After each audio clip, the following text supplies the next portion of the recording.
Hey YouTube, I cutting out little squares here. This is my first template. Cutting out squares to box in the bumper on both sides. I'm gonna weld that in. See, there's the other two there. Still gotta clean them up. These are from when I cut them with the torch. So, gonna do that, and then hopefully I got someone here to pick up this air compressor since I got that nice one, which I'm so excited about. I'm gonna clean it up, and I think I might end up even repainting it with gloss black because I'm just super excited about that. But anyways, that's what I'm doing today. I got that 5-gallon container there holding that plate steel on so I don't cut it into the bumper, so I can have it overhang or off the end of the tailgate. I'm using my new plasma cutter my wife bought me for my birthday, which was in April. Well, I guess it's still April, but April 3rd, beginning of April is my birthday. So, man, that is a game changer. I mean, look at this was a torch cut from when I was cutting stuff with a torch, and this is the plasma cutter. Like, holy cow, and faster. So excited. So, anyways, I hope to finish this bumper up and get it painted today so it doesn't look like a piece of junk sitting on the back of this truck. All right, YouTube, it's a few hours later. Took a break for a minute. I sold that air compressor, and anyways, I got them started kind of welding it. I'm gonna bolt that one because that one's where the hitch would bolt to on the reach of a log truck. So I'm just gonna bolt it so it's capped for now. Anyways, I got that on, and got these ones tacked on. And then what I'll do is I'll weld them all the way, or fully weld them both sides and grind them. Hopefully get that done today. A little bit of progress anyways. All right, YouTube, different day. About a week later, I had to stop because my Lincoln welder over there died, but I fixed it. It actually didn't die. I had a reset button in there that tripped, and so I had to take it all apart and find it, but it's good now. And but I decided to chase these because they're all super tight except for that one. And I think it was just from years of rust and stuff. So see there, you got some clean threads in there. You see some metal shavings in there where I chased the threads. And I started chasing them. I was gonna use a crescent wrench on the tap. And I remembered I had this old tap wrench that was froze up and didn't work. So I took it all apart and wire wheeled it and put it all back together and put some oil on it. It's starting to rain now, but it's pretty cool. It says, see here, focus you. See, I put my finger there if it'll focus. Something about these iPhones. I need to use my GoPros. Let me see what focus says. Well, you can't see on the thing, but it says Wells Tool Company, Greenfield, Massachusetts, USA, number 20. There, yeah, now it says 1/4 to 3/4. So it can do a 1/4 inch tap down to up to 3/4 inch. So that's kind of cool. A little bit of kind of rusty oil coming out of there after I wire wheeled it. I just didn't get in. I took it all apart, but I didn't get in the bores here, right there. But kind of cool. It was in a bucket of water. You see it's kind of little pitted there. But I saved it. It was gonna go in the scrap, and took it all apart, and it works great. I love it. I like the old tools. So anyways, little by little there, I got that tap. I'll put this plate here on the end. And like I said, I'm just gonna cap that end off. And this side, after I weld it all up and grind it, I'm gonna cut out. In fact, I got it somewhere. It should be over here. Maybe not. Might have to find it now. Well, I had a piece of diamond plate with it was a ProTech toolbox. Yeah, I don't know what I did with it. I'll have to find it. If I find it, I'll show you guys. But then I'm gonna cut out, and I'm actually gonna make a hinge. I got a hinge over here somewhere. Well, who knows where it's at now. There's a hinge in here that I'm gonna put on.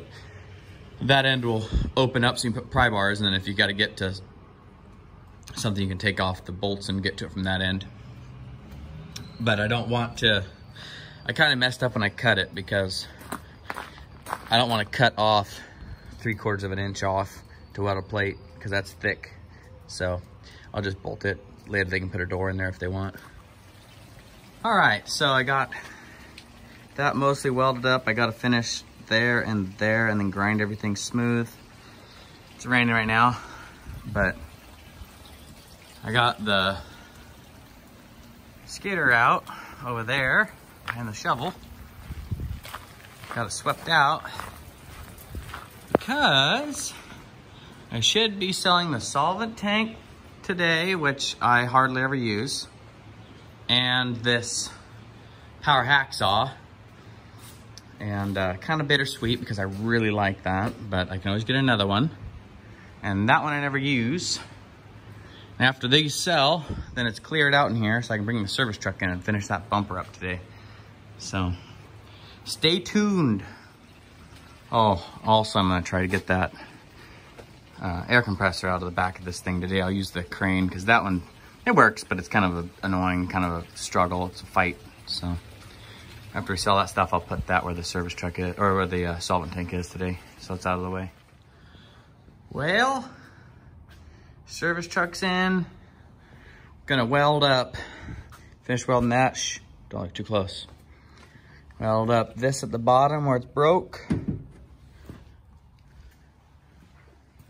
gonna weld that up with the 220 stick welder, grind that out, burn that in hot, try to weld that in there a little bit. And then same this side, weld that corner down there. Must be on both sides, must be a common thing for these boxes. Then I'm thinking, I'm gonna go ahead and take the plasma cutter and cut out that door. Get that done. I got the power hacksaw out of here. The skidder's out of here, but it's just sitting over there by the shovel. And bandsaws, or the solvent tank's out of here. So now after I get that welded and all that done, I'll go ahead and take the crane, unload this, get this out of here. Doesn't need to be sitting in the back anyways. Should have unloaded the first or second day, but let me get to it. All right, so I'm getting there little by little. I got the ends welded in, both sides. I just went ahead and welded up this. This was cracked out really bad, so I burned it in real good. And it's cracked out because when I was working for this particular outfit, that crane, they kept extended all the way out. And so going down the logging roads, bang, bang, you know, swinging it, cracked it out. And then it was cracked out here, and they just welded it here a few times, but they never ground it out. So I ground a big valley out and then welded it with the stick welder, the DC stick welder I got from Blue Line Landworks. Super grateful for that because it welds hot. So I'm gonna back the truck in here now, and I got these I ground down so it's clean metal. I got to weld there and there on both sides, and then go ahead and unload this out of it. I think I'm gonna do a little more touch up though before I back it in. I'm gonna grind these ugly welds out. This was a huge gap here because I cut with a torch. I'm gonna grind it smooth and then weld this in here on both sides. And then it's not welded under here. In fact, it's got a gap I can fit my finger in. So I think I'll go ahead and see if I can take a sledgehammer and kind of knock it into submission, and then put probably a couple beads, three welds underneath on both sides. Oh yeah, and I forgot I need to fill that in. Remember, this was scrap metal, so these are just holes. I can't remember what part of the original bumper this was, but it was just, this was, you know, all the diamond plate here, and the diamond plate right here is all that's left of the original bumper. And I just put the diamond plate on there for a little accent, but now I kind of wish I didn't. But anyways, just getting done as much as I can, really, while it's raining. So be nice to get this thing, after I get the bumper finished, wash it real good, and I'm gonna buy some white paint. I'm gonna touch up all the scratches and scuffs and inside the bed, and I got some gray. I have gray, but I can't remember if I have the right gray. So I'll have to go, right, actually, I think I do right here. Right there. So if that is what it is, then that's what I'll use to touch up the engine enamel. Well, I don't know if that's the right gray. Looks like it's a little bit off. That's pretty close. Anyways, I'll probably paint the crane too. Mask off all the lettering. You know, the Venturo CT203, mask all that stuff off, the capacities, and paint the whole thing so it looks real nice. Then all the black will get touched up. Pretty much detail the whole thing, polish the wheels, and or at least clean them real good with soap and water, and then just make it real nice. So another thing I should do is get that flashing beacon working. It's wired, I just have to finish wiring it. So wires are up to it, and I just gotta hook the wires up, and then that'll be done. So okay. All right, YouTube. Got quite a bit of work done on the bumper now, or I'm happy with it, I think. I finished welding in there. It looked kind of like bird crap on. Man, it sucks how cameras always hide, you know, you can see all the flaws. Anyways, I plugged those holes there, weld it there, and then kind of cleaned up in here. Same with over there. And you already saw both ends are welded. I also, in the bed, had a bolt hole with a stud, this stud sticking out here. So I cut it off, then I welded it up. So that'll get all cleaned up when time to paint everything. I'm gonna paint everything on this. Then I also went ahead and welded here and here. They just had a sheet metal screw in there before holding this on. It's got a little Bondo cracked. I'll have to fix that. Same on the other side. Right there. Welded that up. Welded it over there. Now it's sturdy. It was a little floppy. But pretty happy with how it turned out. And I think next I'll go ahead and sand it all down and paint it. And when I do that, I'll wash the whole truck, and then I'm gonna paint. I'm gonna go through everything, clean up all of this, you know, all the little scuffs and stuff. I think I'll kind of buff the truck out by hand and make it look all shiny and new again. Well, I think the last thing I have to do is get that sucker out of there. Oh, I forgot. Before I get that out, while it's still nice and daylight out here, I want to get that working. I don't know how well it comes up on camera, but I got the flasher working, which is great. So it's really bright, man. It about blinds you. I don't know what it looks like on camera, but bumper's done. Finally. Now I got this hanging here. Gonna lower it down. Hit the down button here.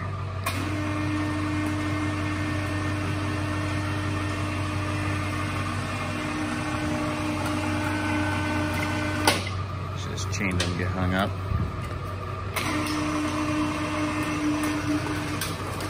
I use straps for everything in that shackle because I didn't want to scratch the paint or anything on this. I know it's not the perfect paint, but this thing's, wow. That little electric hoist, man, is a lifesaver. That big one's more of a nuisance right now, but it'll come in handy later. But all right, let me get this slid into position. All right, YouTube, well, I think this is gonna be a wrap for this video. I got the service truck in here. We got it welded on all the loose body panels, the bumper welded, and I got the air compressor out, and yeah, just cleaned it up a bit. So I think pretty soon I'll get all this thing getting detailed out. I got right here in that box, right there, seat covers, and I got polishing compound, chrome polish for the wheels. More car wax. I don't know what that is. Deep cleaner. Huh. And then I bought tire wet to shine the tires up. One thing I had bought that I forgot to mention real quick when I got this stuff is in this box is a giant radiator. It's got a little tiny leak up the top of it on the upper radiator hose. So I'm gonna put that in here. That's why the truck's in the shop. So I can pull that radiator out, drain the coolant, and after that, then after all the running gear, you know, as far as drivetrain and coolant and everything is tip top, then we'll go ahead and clean her up and make it look like brand new. So it's gonna get some love because the seats, I don't know how well you can see, are pretty tore up there. And I got an old cushion for some foam. So I'm gonna cut the foam to fit and I'll put the seat covers on it. So I'm pretty excited about getting that done. And now I got the beacon on and there's the oversized load sign over there. So anyways, guys, I know this is kind of a random video on things we're doing on the service truck today, but hope you guys enjoyed it. And if you do, please like, comment, and subscribe for more. And I'll talk to you later. Stay safe, guys. Have fun.